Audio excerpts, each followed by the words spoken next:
Nawala yung anak nila. Ayaw nyo akong paniwalaan. Nasa huli po pagsisisi. Bahala po kayo.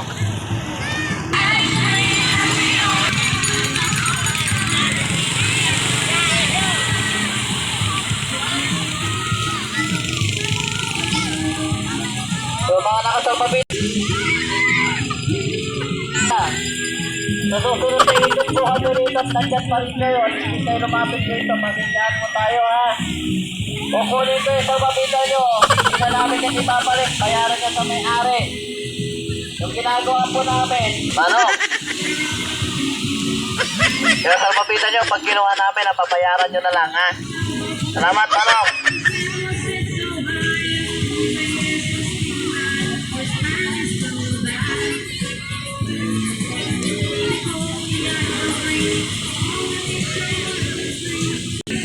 Hoy! Nanay!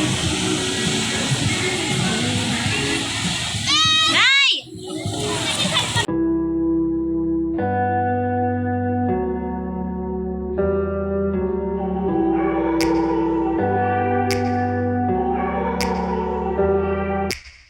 Take me back to a place where I felt at home. Take me back to a day when we weren't alone. Take me back to an age when the world felt small.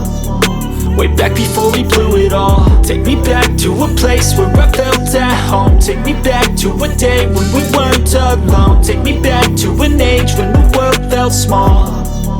Way back before we blew it all. Too many things going on, I can't keep track of them all. From people dropping a bomb to people putting up walls. I feel like life is on hold, perception stuck in a vault. I know that time can heal all, but how much time till we fall? It's awfully chilly outside, when there's no shelter to hide. When everything is a lie, you'll find that out in some time. But when the things on your mind are all considered a crime, communication aside, we'll all just fight till we die. Is this an argument, or just the start of it? Either way, I don't wanna be a part of it. Can I just get some space? I don't have the heart for this. I can't be picking up the pieces, fixing scars from this. Is this an argument, or just the start of it? I wanna drive away so I can be so far from it.